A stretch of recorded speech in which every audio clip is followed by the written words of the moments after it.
여러분 안녕하십니까, 진성호입니다. 청와대가 또 해명을 했다가 코너에 몰리고 말았습니다.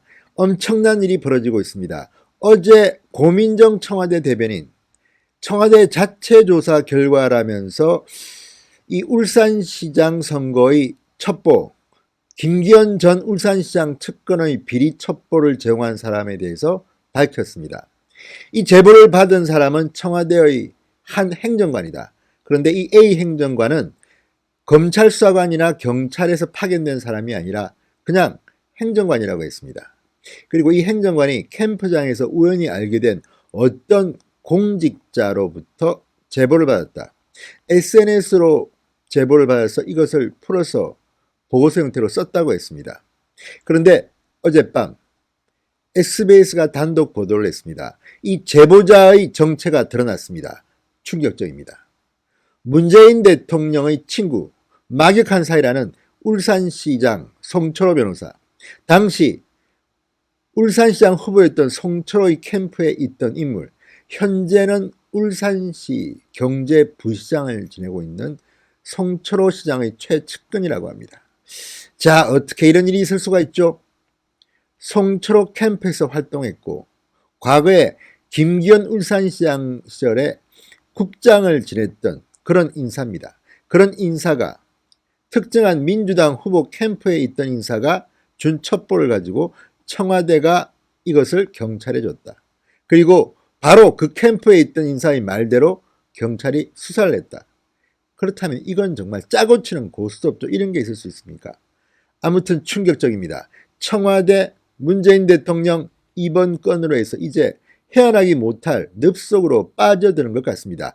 진성호의 융단 폭격 시작합니다. 문재인 청와대를 융단 폭격합니다.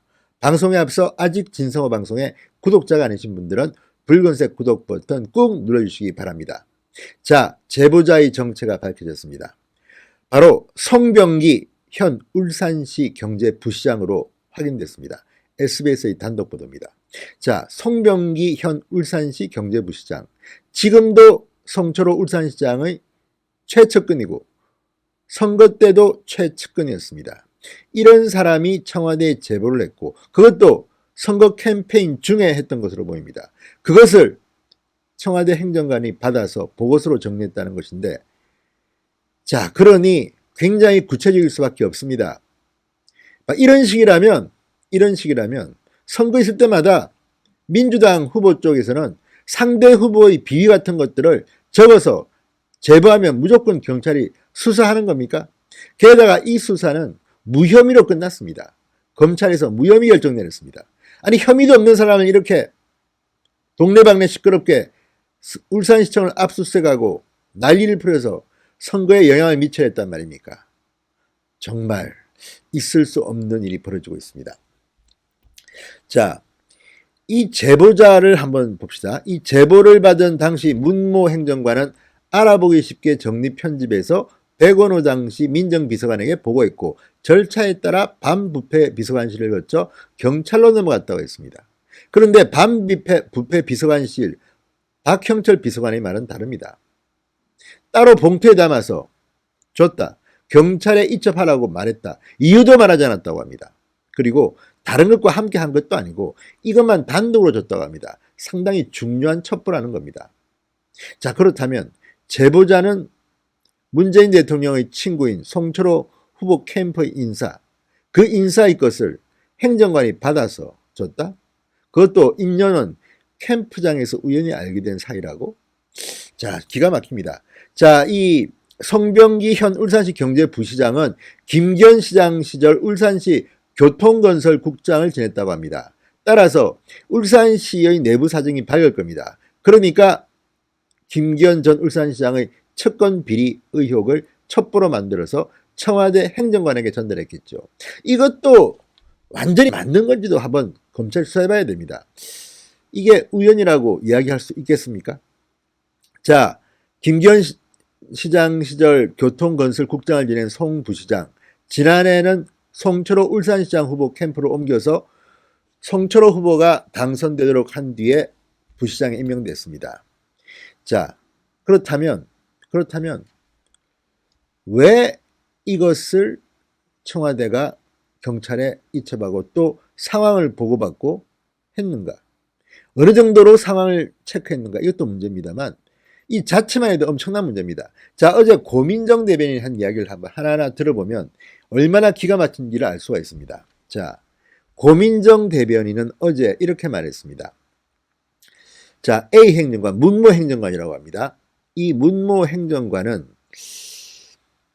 특별감찰반 소속으로 활동했다가 검찰 조사를 몇 시간 앞두고 스스로 목숨을 끊은 검찰 수사관 혹은 경찰총경 출신이 아닌 제3의 인물이다. 그렇지만 이 제보를 받은 문모 행정관이 구체적으로 어떤 인물인지는 밝히지 않았습니다. 또한 이 문모 행정관이 소셜미디어 SNS를 통해 첩보를 건넨 제보자에 대해서는 A 행정관과 제보자 두 분 다 공직자이니까 우연히 알게 된 것 같다.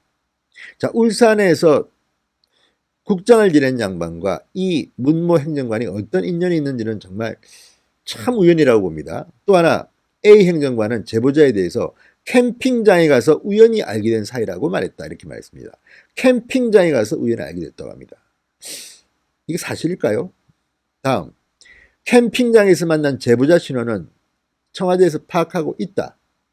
본인의 입장이 있고 본인의 동의 없이 공개하기는 적절치 않은 것 같아. 이렇게 밝히지 않았습니다. 정당 소속은 아닌 걸로 알고 있다. 이렇게 고민정 대변인은 말했습니다. 그런데 민주당 후보 캠프에서 활동했기 때문에 정당 소속이 아니라도 특정 정당 소속이라고 볼 수도 있겠지요. 또 하나, 청와대 관계자는 이렇게 말합니다. 아주 친한 사이는 아니었다고 하고 몇 차례 연락을 주고받는 만나는 사이고 민정수석실 파견 전에 알게 됐다고 했습니다. 그러니까 캠프장에서 우연히 알게 됐고 민정수석실에서 근무하기 전부터 알고 있다는 겁니다. 그리고 A 행정관과 제보자가 처음 알게 된 그때 상황에서도 김기현 전 시장 측근 비리 사실을 알렸는데 몇 달 뒤 A 행정관이 문모 행정관이 청와대 민정비서관실에 들어갔을 때도 똑같은 내용을 제보했다고 하더라. 이렇게 말했습니다.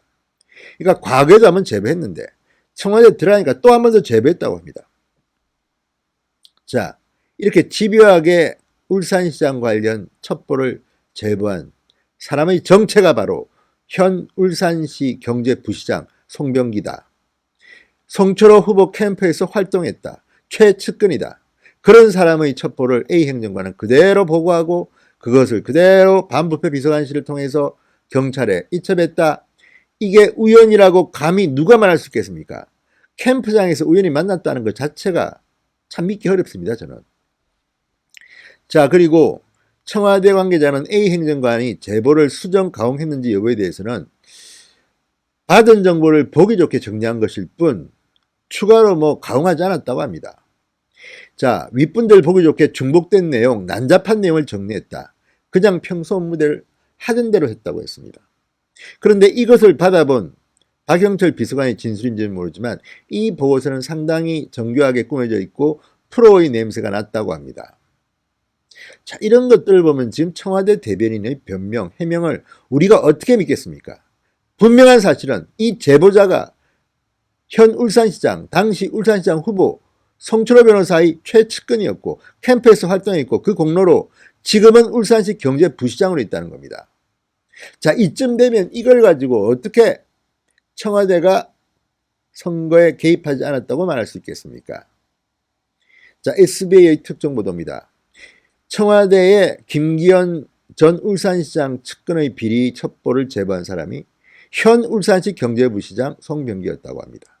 그리고 이 사람은 송철호 문재인 대통령의 친구 인권변호사 3인방 노무현 문재인 송철호 그 송철호 후보에게 유리한 방향으로 경찰이 수사할 수 있는 단서를 청와대에 제공한 셈입니다. 청와대는 지체 없이 이것을 경찰청에 이첩했다. 이 정도의 정황이 드러났습니다. 이제 윤석열 검찰은 오히려 더 쉽게 됐습니다. 청와대 대변인의 자백으로 인해서 이제 수사는 더 훨훨 불타오를 것으로 보입니다. 진성호의 융단 폭격이었습니다. 여러분 감사합니다.